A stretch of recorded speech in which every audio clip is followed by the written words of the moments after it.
ایک مرتبہ حضرت محمد صلی اللہ علیہ وآلہ وسلم نے ایک دیہاتی سے گھوڑا خریدا۔ آپ صلی اللہ علیہ وآلہ وسلم نے اس دیہاتی سے فرمایا، میرے پیچھے پیچھے چلے آؤ۔ یہ سودا در اصل رستے میں ہوا تھا۔ وہ جگہ نبی کریم صلی اللہ علیہ وآلہ وسلم کے گھر سے کچھ فاصلے پر تھی۔ اس وقت قیمت آپ صلی اللہ علیہ وآلہ وسلم کے پاس موجود نہ تھی، چنانچہ قیمت دینے کے لیے آپ اسے ساتھ لے چلے۔ آپ ذرا تیز تیز قدم اٹھا رہے تھے تاکہ جلدی گھر پہنچ کر اسے رقم ادا کر دیں۔ دوسری طرف دیہاتی ذرا سست قدم اٹھا رہا تھا، اس لیے آپ اس سے کچھ آگے نکل گئے۔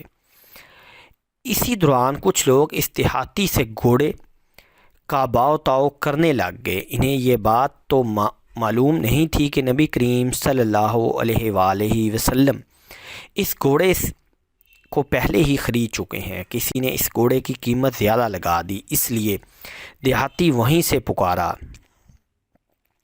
آپ یہ گھوڑا خریدتے ہیں یا نہیں، ورنہ میں دوسرے کے ہاتھ بیچ دیتا ہوں۔ رسول اللہ صلی اللہ علیہ وآلہ وسلم نے دیہاتی کی آواز سنی تو رک گئے، یہاں تک کہ دیہاتی آپ صلی اللہ علیہ وآلہ وسلم کے قریب آ گیا۔ آپ صلی اللہ علیہ وآلہ وسلم نے اس سے فرمایا، تم تو گھوڑا میرے ہاتھ پہلے ہی فروخت کر چکے ہو۔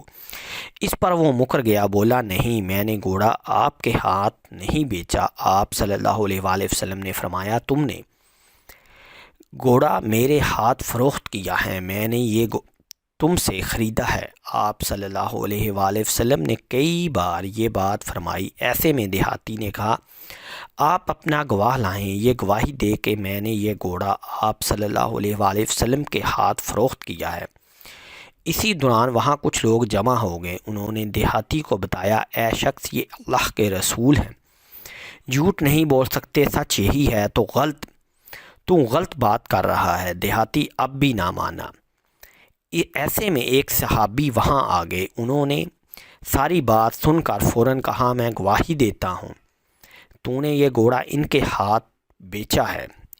اس پر نبی کریم صلی اللہ علیہ وآلہ وسلم نے ان سے فرمایا، تم گواہی کیسے دے رہے ہو جبکہ تم اس وقت موجود نہیں تھے جب میں نے اس سے دیہاتی سے گھوڑا خریدا تھا؟ جواب میں انہوں نے کہا، یا رسول اللہ صلی اللہ علیہ وآلہ وسلم، میں آپ کی بات کی تصدیق کر رہا ہوں۔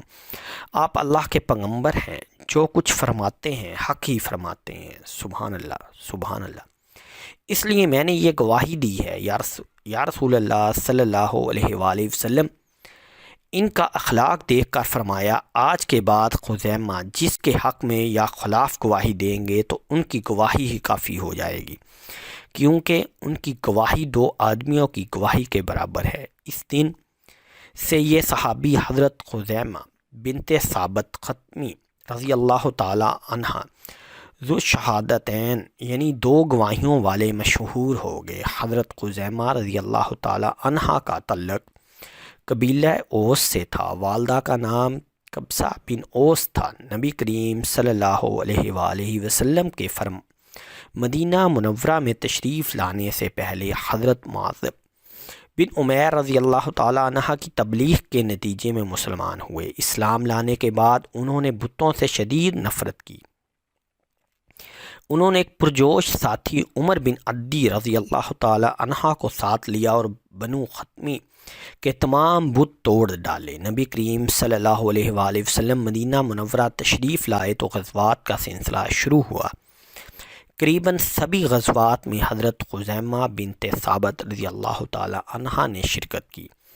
فتح مکہ پر آپ اس 10,000 صحابہ کرام میں شامل تھے جو اس موقع پر نبی کریم صلی اللہ علیہ وآلہ وسلم کے ساتھ تھے۔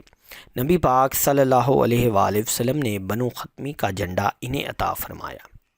یہ علم لہراتے اس شان سے مکہ میں داخل ہوئے کہ ان کے ہتھیار دھوپ میں خوب چمک رہے تھے اور ان کی چمک آنکھوں کو خیرہ کر رہی تھی۔ آپ صلی اللہ علیہ وآلہ وسلم آپ کو حضرت محمد صلی اللہ علیہ وآلہ وسلم سے بے حد محبت تھی۔ اس کا اندازہ ایک واقعے سے لگایا جا سکتا ہے کہ ایک رات انہوں نے خواب دیکھا کہ یہ نبی کریم صلی اللہ علیہ وآلہ وسلم کی مبارک پیشانی کو چوم رہے ہیں۔ صبح اٹھے تو آپ صلی اللہ علیہ وآلہ وسلم کی خدمت میں حاضری دی اور بولے، یا رسول اللہ صلی اللہ علیہ وآلہ وسلم، رات میں نے خواب دیکھا کہ میں آپ کی پیشانی کو چوم رہا ہوں۔ ان کا خواب سن کر حضور صلی اللہ علیہ وآلہ وسلم مسکرائے اور فرمایا تم اپنا خواب پورا کر لو۔ یہ سن کر آپ والہانہ انداز میں آگے بڑھے اور آپ کی پیشانی کو چوم لیا۔ دیکھنے والوں نے اس وقت رشک محسوس کیا کہ کاش یہ سعادت انہیں ملی ہوتی، یہ خواب انہوں نے دیکھا ہوتا۔